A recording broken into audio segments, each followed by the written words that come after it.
Bismillahirrahmanirrahim. Assalamualaikum warahmatullahi wabarakatuh. Sikit ulasan berhubung dengan apa yang kita baca pagi ini. Pada ayat akhir semalam, Allah Ta'ala membawa peristiwa yang berlaku pada Nabi Musa AS. Ayat 6 ni ialah sambungan pada ayat tersebut, di mana Allah Ta'ala menyebut wa qala Musa liqaumihi uzkuru ni'matallahi 'alaikum. Nabi Musa ni bila dia berjaya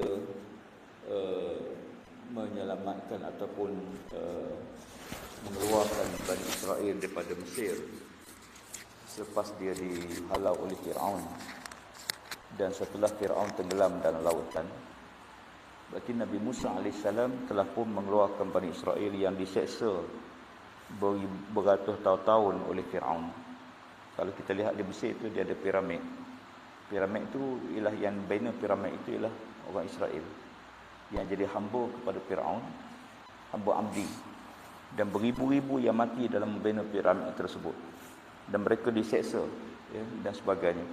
Setelah Nabi Musa AS berjaya buat keluar Bani Israel daripada Mesir, yakni berjaya keluar daripada penindasan Fir'aun, maka Nabi Musa AS dia menyebut kepada kaumnya, yakni Bani Israel, uzkuru ni'matallahi 'alaikum, ingatlah nikmat yang Allah Ta'ala kurnia pada kamu, iaitu nikmat kamu selamat dah daripada penyiksaan Fir'aun, kamu selamat dah daripada kezaliman Fir'aun, jadi hamba abdi berapa ratus tahun, kamu selamat. Ingat nikmat ni, kata Nabi Musa AS, iz anjakum min ali Fir'aun, kalau mana kamu selamat bukan daripada Fir'aun, ali Fir'aun.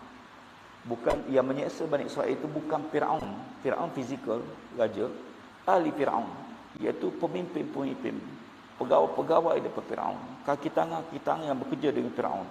Mereka itu yasumunakum su'al azab, menyeksa kamu dengan berbagai-bagai saksaan yang buruk-buruk. Su'al azab disebut bukan azab.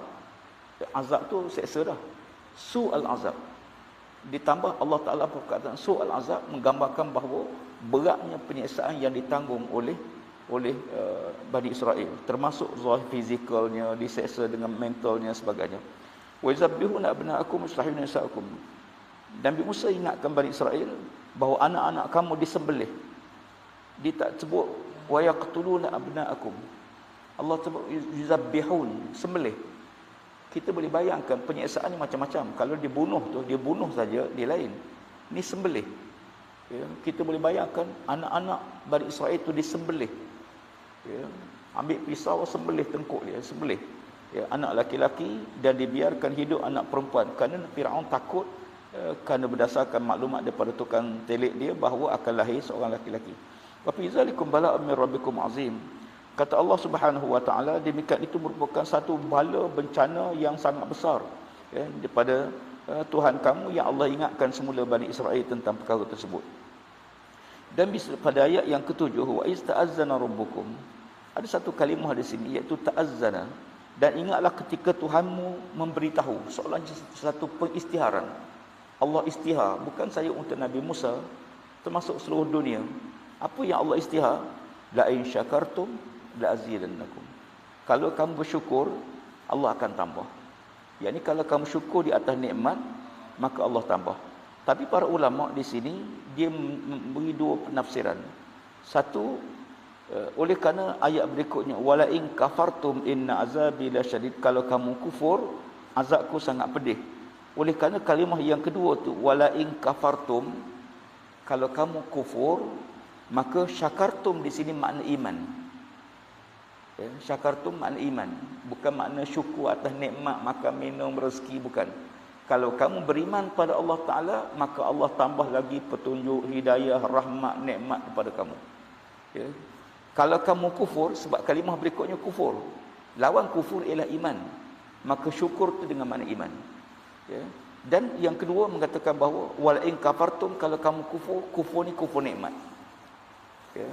Tapi kufur nikmat ni dia hanya ada bila orang tu beriman. Istilah kufur nikmat ialah bila orang tu beriman. Kalau orang tu tak beriman, tak ada istilah kufur nikmat. Ya, sebab nikmat ni dirasai oleh orang beriman.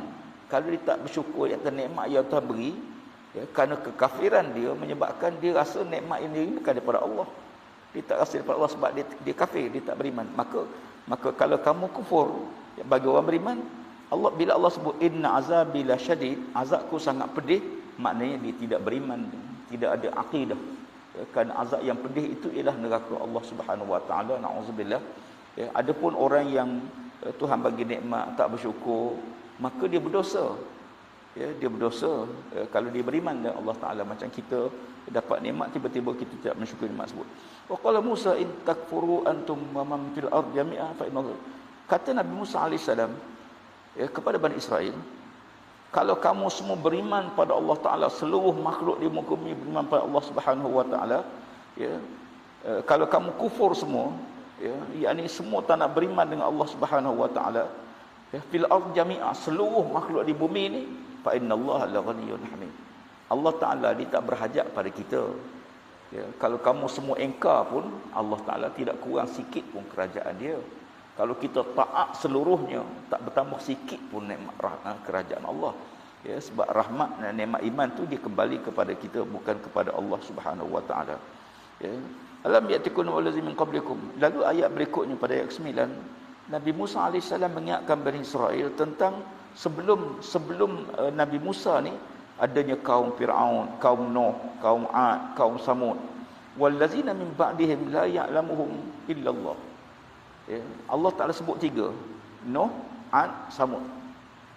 Tapi selepas tu Allah sebut dan mereka yang datang selepas itu. Maknanya lepas tu banyak lagi kaum yang lain yang Allah Taala tak sebut dalam Quran. Semua Allah kata kamu tak tahu, tapi Allah tahu. Maknanya selain daripada kaum Ad, kaum Samud, ada lagi kaum-kaum yang lain yang durhaka, engkar apa Nabi yang disebut, ya. Ja'atuhum rusuluhum bil bayinat. Datang pada mereka ni, masya-Allah. Allah hantar pada kaum-kaum ni ialah rasul-rasul bil bayinat, dengan bukti. Bayinat ni bukti, dalil, dia tu rasul. Ya. Dalil. Apa dalil dia? Pertama, dapat wahyu daripada Allah. Yang kedua, dia ada mukjizat sebagai bukti kerasulan tersebut. Kemudian dia menyeru manusia, ya. Dia tidak minta upah, tak minta ganjaran langsung, ya. Itu rasul. Kalau orang buat kerja, tuan-tuan bayangkan, nak selamat daripada azab neraka, berapa nak bayar? Tak ada nilai, ya. Rasul-rasul bukan datang untuk minta upah, bukan minta sagu hati ke, minta, tak ada, ya. Maka wa qalu in kafarna bima ursiltum bihi, ya, fardu aydihum fi afwahim. Lalu mereka menolak dengan Allah Taala sebut satu istilah, fardu aydihum fi afwahim. Mereka letakkan tangan dia di mulut dia, ya. Maknanya dia, kalau sekiranya kita tengok seseorang dia bercakap atau dia buat benda, kita perhati semua pergerakan. Bila dia letakkan sesuatu, katalah di telinga, kita faham dia tak nak dengar. Ya. Kalau letak satu pada mulut, berarti dia nak menjawab, dia nak berhujah balas, dia nak balas hujah Nabi tersebut. Wa qalu in kafarna bi rusultum bihi wa inna la fi syakkin ma ta'un. Dia kalau kata kaum, dia kata kami tak percaya pada kamu. Ya. Dia tak percaya pada rasul tersebut. Dia kata kamu ni hanya nak halang kami daripada menyembah tuhan-tuhan yang disembah oleh datuk nenek kami, ya. Jadi itu di antara hujah yang disebut. Qalat rusuluhum afillah syakku bil adrat. Lalu Nabi Musa alaihissalam, ya, rasul-rasul yang diutuskan oleh Allah Taala pada kaum setiap masing-masing bertanya, ya, patutkah berlaku sebarang keraguan? Ini dari segi Nabi itu dia hujah supaya guna logik akal, sebab orang tak beriman. Kalau hujah dengan Quran dia tak terima sebab Quran dia tak percaya. Maka dia bawa dengan dalil akli, dalil akal, iaitu patutkah berlakunya sebarang keraguan tentang wujudnya Allah, sedangkan Allah cipta langit bumi, setiap benda yang ada ni mesti ada pencipta. Tiba-tiba kipas ada situ, mesti ada orang pasang, ya. Ataupun kita nampak bekas, mesti ada tuan dia. Langit sebesar-besar langit, sebesar bumi ni takkan tak ada pencipta. Dia suruh kaum dia berfikir, apakah pada penciptaan langit bumi ni, ya, tak ada yang buat dia, tentulah ada pencipta dia. Kemudian Nabi-Nabi sebut menyeru mereka liyaghfira lakum min dzunubikum. Kalau dia beriman, Allah ampun semua dosa. Masya-Allah. Contoh ya, seorang bukan Islam, suami isteri, dia suami isteri sebelum Islam. Bila dia mengucap syahadah, dia tak perlu akad nikah semula. Dia tak perlu akad nikah semula. Dia kekal sebagai suami isteri. Di mana akad nikah dia? Akad nikah dia ialah pada kalimah La ilaha illallah Muhammad syahadah, kalimah syahadah. Bila mengucap kalimah syahadah, kalimah tu lebih besar daripada akad nikah.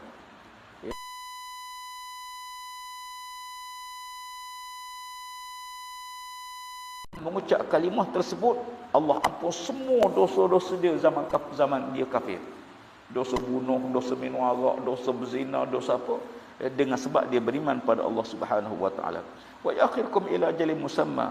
Dan Allah Taala memberi tempoh pada kamu hingga satu masa. Makna Allah tak timpa bala segera. Ya, Allah beri tempoh. Ya, Nabi-nabi ni bukan dakwah hari ni tak beriman, hari ni turun bala, tak. Ya, Nabi Nuh 950 tahun baru bala turun. Demikian juga Nabi Lut, Nabi Saleh, nabi-nabi yang lain, ya. Dan Allah Taala bagi tempoh pada mereka semua. Lalu kata mereka, ni jawapan-jawapan mereka, in antum illa basharun, kami tengok kamu ni macam kami je, wahai Musa. Ya, ini jawapan standard lah. Semua kaum yang menentang, jawapan itu termasuk Nabi Muhammad SAW. Ya, turidu an tasuddunana, kamu hanya nak menyekatkan kami daripada menyembah apa yang disembah oleh datuk nenek kami. Ya, padahalnya, ya, kerana yang disembah tu tak ada manfaat, tak ada faedah, ya, tidak boleh menolong, maka dia syirik pada Allah Ta'ala. Maka tugas Rasul-Rasul ialah mengajak manusia supaya mentauhidkan Allah dan beriman dengan Allah Subhanahu wa taala. Fatu nabi sultan yang mubin, kecuali kalau boleh datang pada kamu satu bukti, satu tanda yang jelas dan nyata. Nanti kita akan melihat tentang berapa tanda-tanda, bukti-bukti kenabian. Tetapi apakah setelah nabi itu tunjuk bukti mereka beriman? Tak. Tetap tak beriman. Ya, Nabi Musa ni banyak mukjizat dia. Ya, tapi yang berimanlah. Yang tak nak beriman tetap tidak mau beriman. Semoga Allah Taala merahmati kita insya-Allah dan dapat manfaat dengan apa yang kita baca pagi ini. Assalamualaikum warahmatullahi wabarakatuh.